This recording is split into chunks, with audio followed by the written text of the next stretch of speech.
Welcome back to another episode of Leadership from the Heart. I'm Elizabeth Riley, Lux Property Group, brokered by EXP out of Austin, Texas, and I'm joined by my dear friend Renee Funk out of Orlando, Florida. And we Hello. are so excited about our guest today.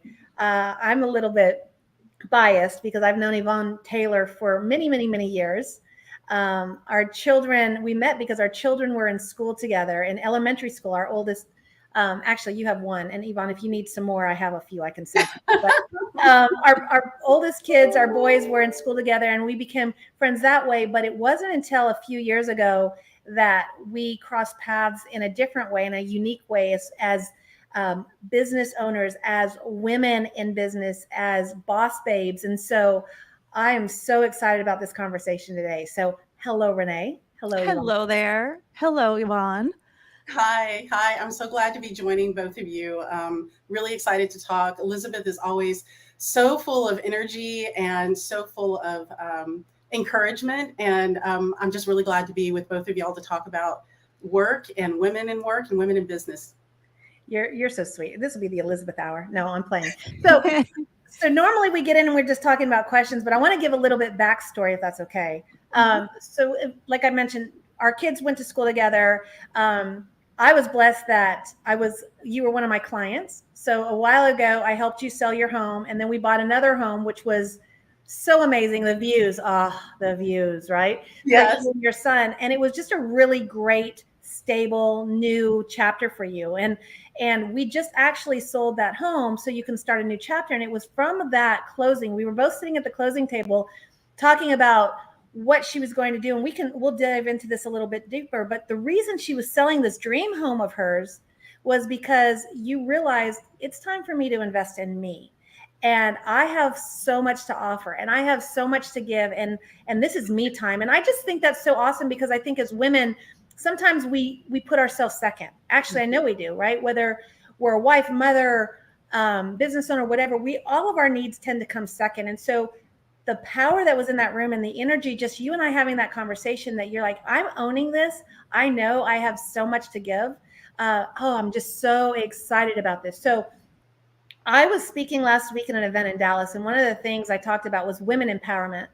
And really, how does one come into women empowerment? Because again, I think we're our own worst critics, and we don't give ourselves credit, and we don't give ourselves grace, and we treat others far better than we treat ourselves. And I talk to people about, okay, what's your story? Right? Who are you as a person? Who are you as a being? So I'm going to start that with you, Yvonne, because you've got so much to share. You froze for me just a little bit, but I think You're back. You're back. okay. And I think the question was like basically, what's my story, right? Yeah. Who are you? Yeah. Who am I? And I think that's really important. Thank you for asking, because it's my work. What I do is tied up in who I am, and the perspectives that who I am like brings me. And so I'm an Army brat. I've lived in a lot of places. I live here in Austin now, and I do consider myself a Texan, but by way of living on both coasts and overseas growing up. And I really think that those experiences growing up helped me kind of get to know lots of different types of people and different cultures. And that is a big part of who I am. Who I am today, a big part of my identity is a mom. I'm a single mom. I'm a single mom to a 16-year-old, Alexander, as you know. And being a single parent is difficult. It's difficult no matter what your level of education, or what your socioeconomic status. When it's all kind of on you, it's really, it's hard. Every single decision about another person's life is like on my shoulders. But those kinds of things, us as moms and as single moms, and having that kind of responsibility also really ties into being able to be an entrepreneur, because we're entrepreneurs every day in our homes. We have to make all kinds of decisions, not only for ourselves, but for our families. All kinds of decisions, whether it's about healthcare, whether it's about food and nutrition, running our households. A lot of that work falls on moms, whether they're partnered or not. And so that's also a big part of who I am. And one of those places where I know that I have tremendous skills that lead right into running a business. Because running a household and running, the lives of ourselves and our families is like running a business. I'm also an educator. I was an AP English teacher. I also was a community college English teacher, and I've worked in higher education for years and years as a communicator, and education is my passion. So those big pieces are like who I am, and it's also connected to the work that I'm now doing in my business, Equity Within. So go ahead, Renee, you go first. I just want to say, first of all, teachers are such a needed talent, and you are all angels on earth that are not regarded and rewarded at the level that you should be. And so I look at, when we have the opportunity to drop our kiddos off at school every single day, I mean, I feel like the real work is being done by the care and love and attention, passion that the teachers are instilling into our kids. It's something I have a lot of respect for. So thank you for that. Teachers are leaders in their classrooms. And I think recognizing the leadership of teachers is really important. And as you mentioned, it's often unrecognized. Yeah. Part of the reason that it's unrecognized is, and this goes into some of what my business is about, is that teaching, like nursing, is and professions like that are gendered professions. Yeah. There are professions where there are a lot of women doing them. And because of that, they don't get the respect or the pay that other professions do. And so that's highly tied into what my business is about as well. Share about that, because you and I were talking about Equity Within and what your goal was and where it came from, right? And it was fascinating because you knew your stats, and some of the information you were sharing was jaw-dropping. Mm-hmm. And like Renee said, we know that teachers are so important in every day, whether it's, all the way from preschool up to college and PhD, right? They're so important in our community. But when you started digging into the stats a little bit and kind of what made you decide, okay, you know what, I'm going to pivot. I'm going to do something a little bit differently. I think there's a need here, and I'm going to create Equity Within. Talk about that journey. Talk about what Equity Within is and why that came to be. Right. So Equity Within was really born out of my own experiences. My experience as a woman, as a Black woman, as a Black queer woman, as a mom, working in typically in higher ed organizations. I've worked at 5 institutions of higher ed in marketing and development. And so I've worked as a staff member in higher ed. A lot of times when people think of higher ed, they think of professors, but they forget that there are staff. Yeah. And even higher ed institutions kind of forget that there are staff. So you'll hear a lot, and I know that I wrote a lot as a marketer and communicator in higher ed, a lot of focus on equity. And by equity, I mean, diversity, equity, and inclusion, gender, race, socioeconomic status, disability, all of those things are really important for higher ed to communicate that they care about, because it's important for our overall society. But the organizations within them, there's a stratified hierarchy. And I kind of argue I'm also working on my PhD. I'm in dissertation phase right now. I experienced that hierarchy as a staff member in all of these institutions. And I was like, this is something that happens across these institutions. And then I kind of started looking into it and seeing like this kind of happens, whether it's higher education or not. It happens kind of everywhere where there's this hierarchy and this status. And it's harder for people of color. It can be harder for women, even when women might be the majority of a group. So that's how we started talking, Elizabeth, about the fact that like women are the majority of teachers. Women are the majority of nurses. Women may be the majority in public relations. But then when you get to the top of those organizations, it's often men in the top of those organizations. And so they're the ones in leadership, and they're the ones getting paid more. There's the whole pay equity piece. And so that really kind of sparked my interest in going back to school. Going back to school at a later age in my 40s and deciding to research it within my own sphere, which is education, and then focus on that in my dissertation. So I'm going to connect here with the dissertation because all of this is connected to what I think you've probably all heard of, the Great Resignation. After like the pandemic, and I also, I call them the dual pandemics. What happened in 2020 related to George Floyd's murder and Breonna Taylor's murder and so on. There were these dual pandemics that happened. People really began to rethink their working lives. And all of this really, there was a lot of pressure on women. There's another term called the she session. And that is women leaving work because they had to take care of kids at home. A lot of this work, that double duty falls on women. You know, you may have a job outside of the home, and then inside your home, you have a whole other job because the work still also falls majority on women in the home.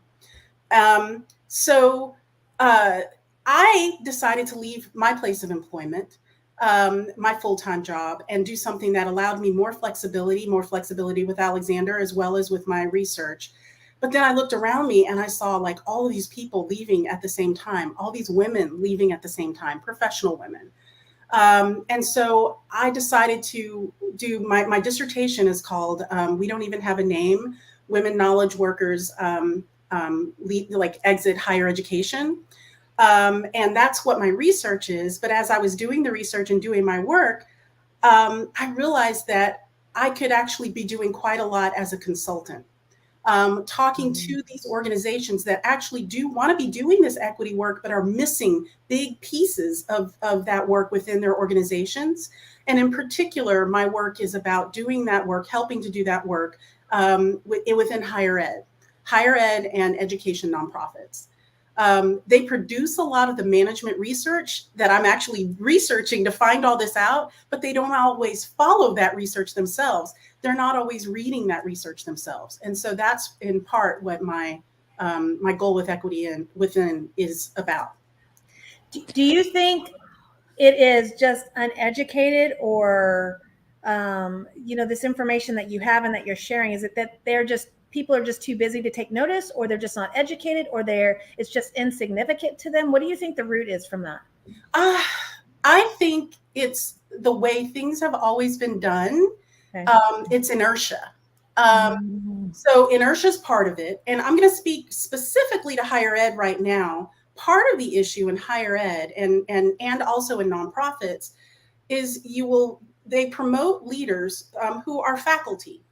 Faculty who are really good at whatever it is that they've researched, and they get to be in leadership positions, but they've never had any management training. They've never gone and gotten, any of that information, and then they're responsible for leading teams of people. So you've got business research that comes out of business schools and comes out of also consulting companies like McKinsey, and that informs how businesses operate, and they know this work. And then you've got higher ed and nonprofits that don't know this and aren't receiving that information. So there is an ignorance in that sense within those institutions. Now, when it's more broad and it's like, well, this is happening all over. It's happening in for-profit and not-for-profit organizations. I think it's two things. I think it's the business as usual and that kind of inertia. And then I also think that we as women have often felt like if we do things the way that a man does, it's going to get us into these positions as well. And what I think is happening is I think that there's a shift. I think that we're starting to recognize, and which is why a lot of us are starting our own businesses, is no, we don't have to change or conform. We actually have a lot of skills that we bring, and organizations can start to flourish and form around these different ideas. One of those ideas, and I was listening to some of your previous podcasts, is this idea of when to know, like, hey, I've got enough and I'm ready to give back and share, and not just I've got to keep growing, right? I think that's a kind of a different shift on how to do business. And I think it's one of the things that we bring as women and femmes and people who are kind of been on the outside to ways of thinking about organizations and business.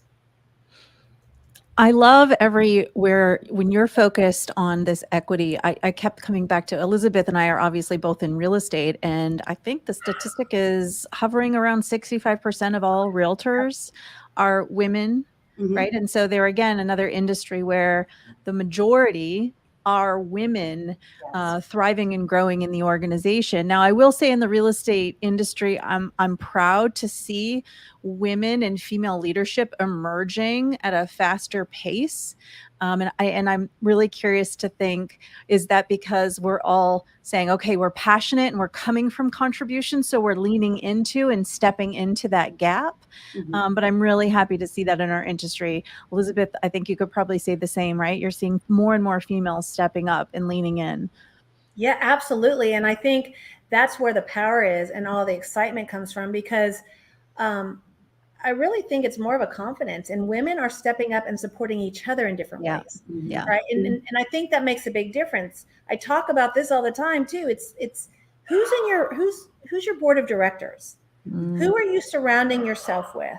So many times I think women, I mentioned this to y'all, I think before the show, we're our own worst critics. We're really tough on ourselves. And when people outside of yourself start believing in you and start lifting you up, sometimes they believe in you more than you believe in yourself. And that's what you need. That's that spark that you need. So who's in your board of directors? Who is in your circle? Who is going to not only be there to support you and lift you up, but hold you accountable? And it's not always what we want to hear.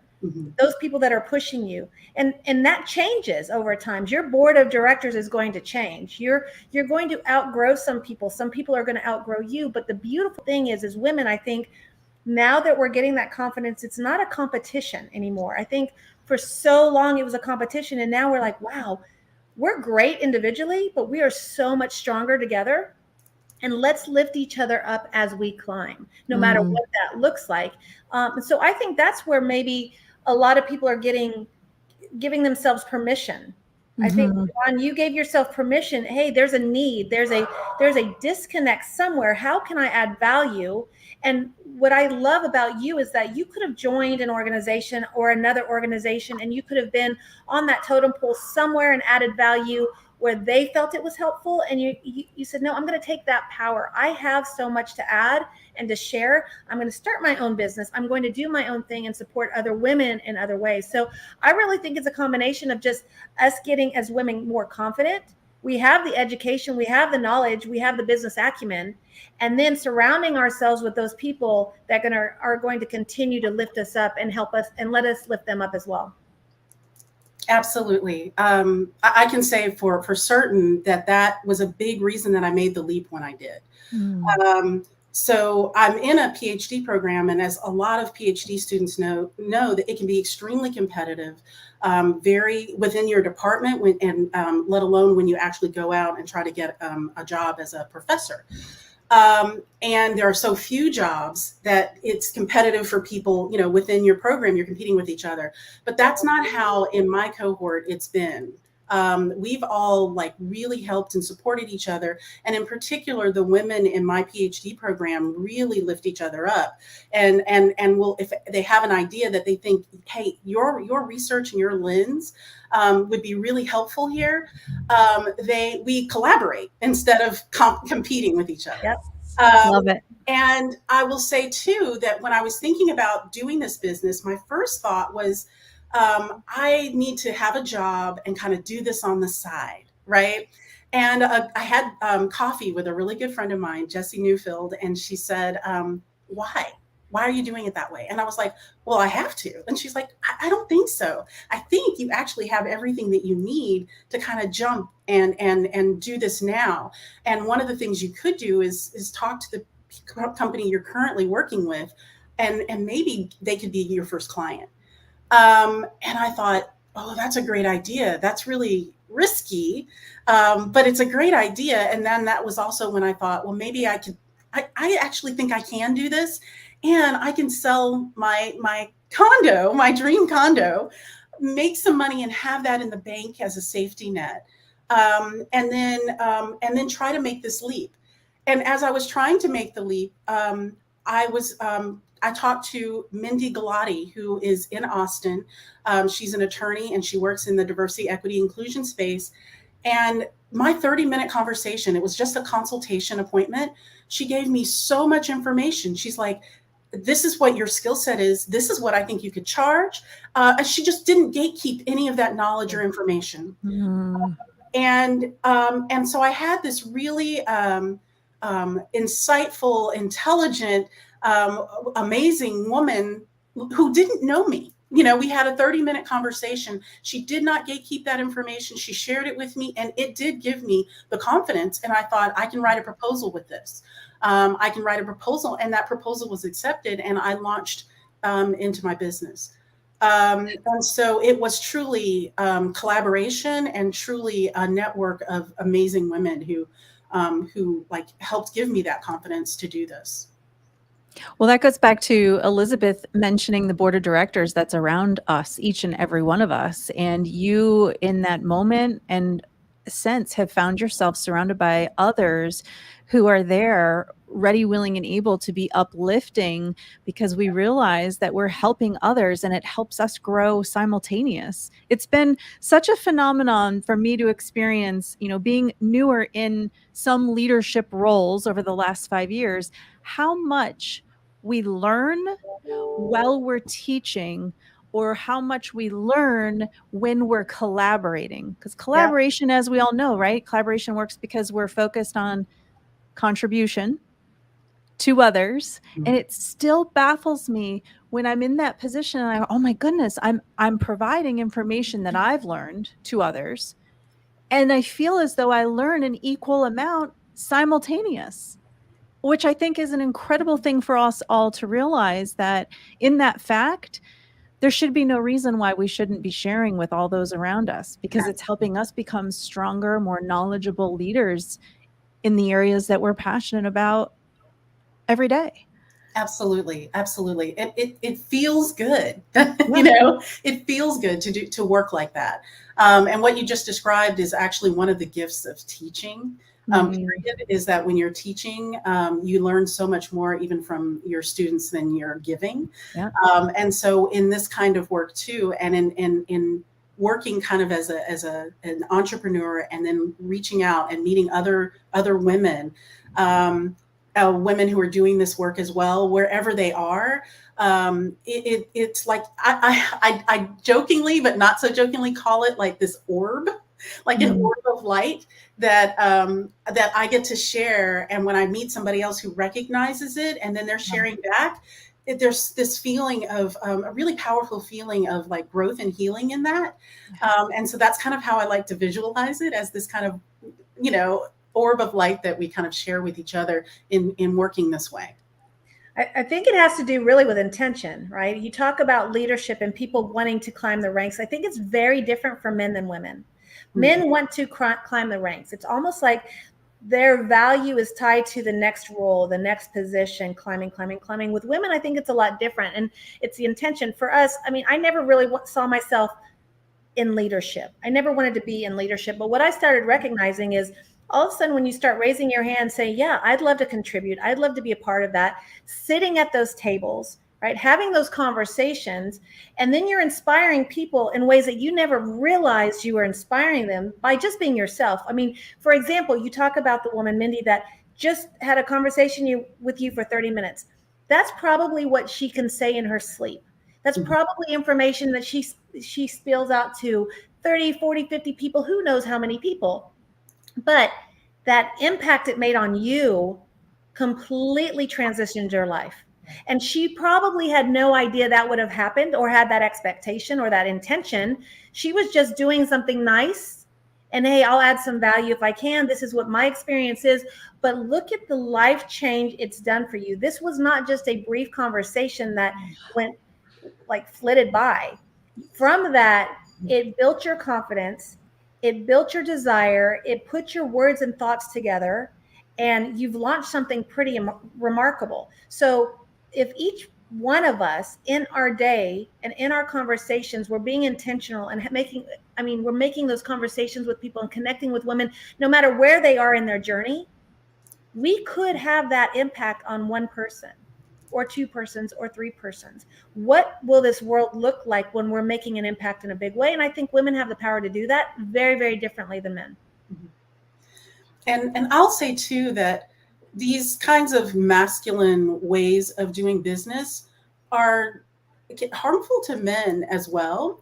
And they may have been able to thrive in those environments, but I think that there are men out there who would very much, not only who are, but who would very much thrive in an environment like what we're describing as well. Yeah. One of the things that one of my very first paper in my PhD program was about leadership. And I wanted to study what transformational leadership was. And there are traits in transformational leadership that I would deem as very masculine. And one of those is charisma. The way that charisma is described can be very, very masculine, the way that we kind of see this charismatic leader who takes charge. But I wanted to think about leaders who were transformational, who maybe didn't have that kind of charisma. And there's something like kind of feminine about it that men and women can access. And I would say Mr. Rogers is one of those, a transformational leader who was very much in the vein of how we're talking right now and the ways that we're describing. I think when I don't know if you've watched the show, there's a really popular show right now. I'm not gonna remember it. It's either on Netflix or Hulu, and it's about a coach who's a leader. And I think that his leadership style. Ted Lasso. Yes, yeah, he's amazing. Amazing, right? It's kind of like the leadership that we're describing now. So I think that it's accessible to men and women. I think women are starting to move into that. They're leaning in, but they're not leaning in trying to do what was done before. That kind of competitive way. They're bringing in traits that we consider feminine to that leadership, and it has the potential to transform leadership for everybody. They're taking out the ego. Yeah. That's powerful. I'd love to hear a little bit more about your slogan for Equity Within: co-creating compassionate and equitable education communities that help heal our hurting systems one organization at a time. Tell us more. Yeah. So I think, and this goes back, Elizabeth, to your question about why does this kind of thing keep happening?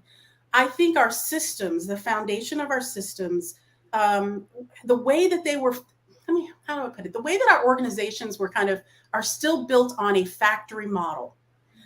They're still built on, and our education system's built that way too, as if people are like widgets, and as if people are building widgets. Right. And in the factory model, you have this one thing that you do really well. And the goal is just do it harder and faster, work harder and do it faster. That's not the way that our world is anymore, for the most part, in these kinds of like education organizations or nonprofit organizations.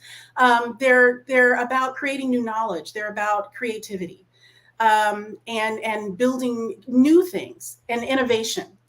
And so doing something faster and treating people like they're widgets doesn't make sense in that kind of organization. But that's the way that we still operate. And that's why the hierarchy is the way that it is, and so on. And I think those are not compassionate organizations either. And so I think that what we are learning, and this comes out of research on psychological safety by Amy Edmondson, is that in our organizations, the more that we have psychological safety, the more that we have ability and to make mistakes and learn from those mistakes and those kinds of things, the better off our organizations will be. So I think that our organizations, just like us as people right now, have a lot of hurt embedded within them, And I think that by combining the management research with what education research also tells us, combining those two things, we have the power to like heal some of that hurt within the organizations. I also, I believe that we should think of our organizations as communities. And that when we think of organizations as communities and not this kind of like hierarchy and competitive kind of, way that we see organizations, and think of them as people who are bringing their whole selves, into work, who are bringing their gifts, and you want to create a place where people can bring their gifts to work, and share them with each other in order for whatever the common goal is for your organization. The more we think about these organizations as actual communities, the more chance we have for them to be successful and to be healing places rather than places we have to flee from, like we did during the Great Resignation. That's really interesting. And I keep going back to just the conversation right before too, and tied into what you just shared.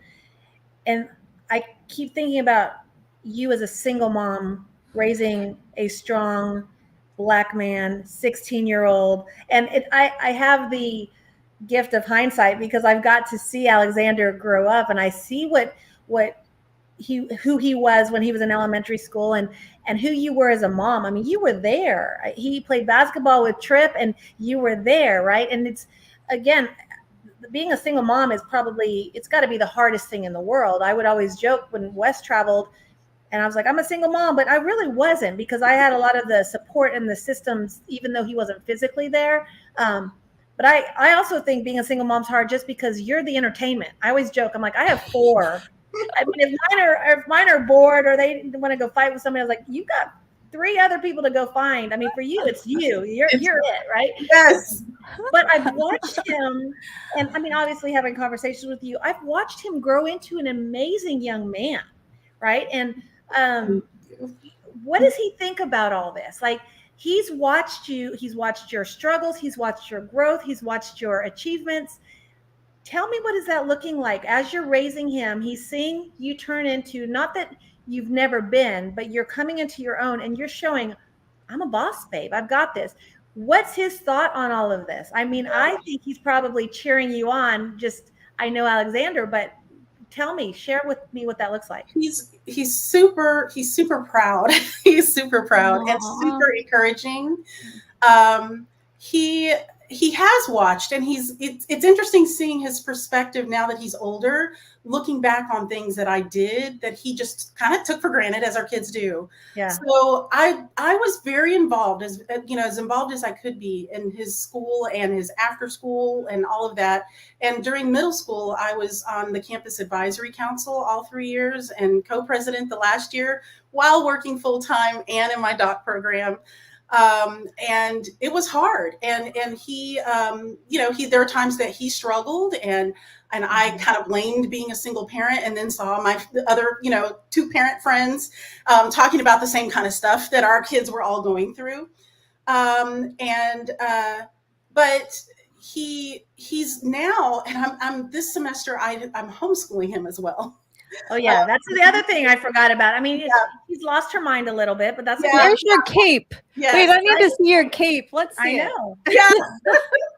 It's been fun to do that. It was actually something I'd always wanted to do, but because I worked in an office and everything, I couldn't do. So being able to work and create my own schedule allows me the flexibility to be able to homeschool him too, and to do it, teach, and I have that teaching background as well. What I'm, I would really not only like for him to learn, but like learn what he is very interested in, and then add and build upon that. And it also allows us to, we'll be traveling during the summer, which will also be part of his schooling, and be able to do those kinds of things too. But he's watched, like, I defended my dissertation proposal, which is the step before you actually start your dissertation, this spring, and he was there, and he could watch me do that. He has seen my colleagues. One of them defended her actual dissertation a couple of weeks ago, and he was there, and he was listening and learning and seeing people, seeing women, seeing his mom doing something, going back and getting my PhD was something I've wanted to do for many, many, many years. And he's seeing me do it. he's recognized now, like, wait a minute, you were co-president of the Campus Advisory Council. That's like a big deal. I'm like, yeah, it was a big deal. And I was doing it not only to advocate for you and advocate for students like you within the public school system and within your school. He's starting to recognize those things. But I will tell you, Elizabeth, one of the things he said to me, we were reading a book. I have also restarted reading to him at night, even though he's 16. I love it. And yeah, it's been great. Like, it's like tucking him in. And reading to him like this. We're reading this amazing book called Legend Born right now. And every time we close the chapter, we both talk about how good the book is and how wonderful it is. And he said, Mom, you could do that if you wanted to. Like, if you wanted to write a book like that, you could totally do that. He's like, I feel like you are so talented, but you've only like hit just the piece of the talent that you actually have. I think you could do anything that you put your mind to. I know. And this you're a 16-year-old. From a 16-year-old, Yvonne. That's usually what the parents are saying to the kid. Right. Yeah. We're all moms of 16-year-olds on this call right now, by the way. We all have 16-year-old boys. So I understand the impact of that. Yeah. It was huge. And it felt like, as Elizabeth, I know, I lost both of my parents right before the pandemic. My dad in 2018 and my mom in 2019. And I swear it felt like the kind of thing that I wanted to hear, from my parents coming out of the mouth of my son. And so that was just really a very powerful moment. But that's what he is seeing. And it's a huge kind of life lesson for him that to seeing me doing this work. You're sharing something, life lesson for him as well. Yes. I'm pretty passionate about work-life balance doesn't exist. In my opinion, it doesn't exist. And whatever blurred lines there were prior to the pandemic, in my opinion, it became even more blurred. But rather, what I talk a lot about when I'm coaching real estate agents or speaking is about work-life integration. Yes.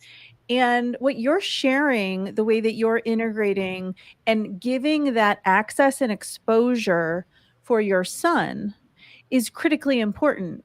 And I think that sometimes, whether it's we as women or we as parents, there can be judgmental. Like, I work with my husband. We're in the same industry together. I've felt judged before many a times about, well, do you talk about work at the dinner table? Do you create separation? Are you having date night? Are you having family time? All of that. Here's the thing. I'm real confident about what I'm doing as a parent. I know I'm making mistakes, but I know the integration that we're doing in our household has its trade-offs as well. And know it has its benefits and gains, just like you're saying your son is experiencing. To me, the exposure you're giving him to see mom, strong female leader, thriving, making mistakes, right? Being in the moment with you, I think is one of the most important things that we can do, not only as leaders, but as parents. And I applaud you for doing that. I think we should support each other in that journey as parents more often, rather than the times sometimes I think we're judged because of, well, you work too much or you do this too much. No, I think I'm wanting to just be emerging with my kids and include them to be a part of the journey along the way so they can see the work that's invested. Yes. I completely agree with you. And I love that term, work-life integration. I think it's super important. I had an experience just this weekend where I took something that I do at work, where when we have, say we're a process that we're trying to critique, we've been doing this roses, thorns and buds process. Like, these are the things that we really like. Here are some of the sticky issues. And then here are the buds, what's emerged from this conversation that we want to take forward. It occurred to me, because I'm also now in a relationship where we're blending families. And we decided to sit at the table and have like this discussion about some stuff that was tough, for us. And I thought, I could do this roses, but you know, thorns, buds thing here in home too. Yep. And we did, and it worked really well, and everybody liked it. But it was kind of one of those examples of, again, it connects, Renee, with that concept of, you know, being in community. Our home is a community, and if work is also a community, then there is this integration of the tools that we use, the learning that happens, the growth.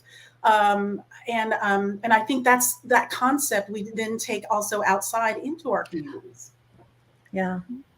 What do you, I mean, you've got so many things. I'm so excited for you. I've watched you, I celebrate alongside you. There's so many people celebrating you, but what's next for you? What are you most excited about?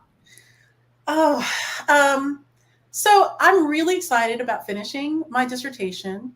One of the things that I'm doing in my dissertation I'm super excited about is I just received a dissertation fellowship from the Hogg Foundation for mental health. And it was a $20,000 investment in finishing my dissertation. And what I'm doing is I have 16 participants in my dissertation study, which are all women who left a single institution of higher ed during the Great Resignation. These are professional women. And one of the things that I had heard in my interviews of the women was a feeling of trauma, you know, trauma within the experiences of working within the organization. And I did not want to just hear that information and just, you know, take it and turn it into my dissertation. I thought, how can this research also be a form of healing? And so that's what I wrote in my application for the Hogg Foundation of Mental Health, that I would like to actually do this research project in a way that the participants come feeling better because they participated. And so I'll be hiring a culturally responsive therapist, and then a body worker, somebody who maybe does yoga or something like that, for women who are participating in the research, to kind of address some of that, the experience of trauma that they had in their workplace. I'm really excited about that work. And I would like to, after the dissertation is done, there are academic-y things that I will do with it, but I also want to write a book that is accessible to anybody to read, not written in academic language, so that other people who are in other organizations can learn from what we do in the dissertation, what comes out of it, as well as for folks who are doing research on populations and with other populations, to think about how their work can not just extract, but can also give back to the people who are participating. So I'm really excited about that. And I'm really excited about, I've had some invitations to speak to some other groups, other universities as well, about the research. I'm really excited about the ability to speak and kind of share what I'm learning with other people, and to learn from them and their organizations as well. Do you sleep? I do, and I really need my sleep. I'm not one of those people who, can. I had to ask, because I'm like, I don't know. I'm pretty sure there's a cape under there somewhere, and I'm wondering when you sleep. I'm just saying. I do. I don't watch a lot of television. So there's that, and I do think, though, Renee, that it is partly that integration, and figuring out how I can leverage something that I've done before. So, for example, I homeschooled Xander, and I did. I used Google Classroom and actually had stuff in there for him, and it would populate on his phone. And then a friend of mine said, those classes that you've done for him, you might actually be able to repackage that, And I thought, that's a really good idea. When I speak, I've spoken to a couple of classes on gendered organizations, repackaging that not just as a speech, but as like a mini class that people can do on their own. Yeah. Those are things that I'm intending to do as well. So taking the work that I've done and repackaging it so that I can kind of market that, and not have to do double work, is like working smarter. But no, I need a full 8 to 9 hours of sleep. I have to. You're like me, and I love what you say about repurposing it, because you're right. People are learning, and they absorb information by different mediums, right? I'm not a big television person as well. But you think about it, if you're just putting the information in one area, you're going to miss out on a whole bunch of people that need that information. Right. If you would just repurpose it and restructure it a little bit differently. So I think that's a brilliant idea, because now your reach is so much bigger Right. than it could have been before. Yeah. Right. Impact. Yeah. Mhm. I love it. And it's funny because Renee and I talk about this too. And she's like, do you ever sleep? And when you're passionate about something, right, it's not work. It's just what you're supposed to do. Mhm. And it oozes out of you. I mean, we can see in even your post, even in your written word. I don't even have to see you face to face. I don't have to have you on a podcast, but I can see that passion coming out in everything you do. And when you have that kind of passion, you're meant to do that. That's what that's what you were built for. Yeah. So kudos to you for embracing that, for just stepping out in faith, because that's incredibly hard. And because of that one act, you're going to impact so many others now and in the future. So I'm so proud for you. So proud for you. Thank you. Thank you. So we always have one last question. This is a hard one. Okay. You ready? Yeah. You got this. What does leadership from the heart mean to you? It's a good question. Gosh, it's so much of what we touched on.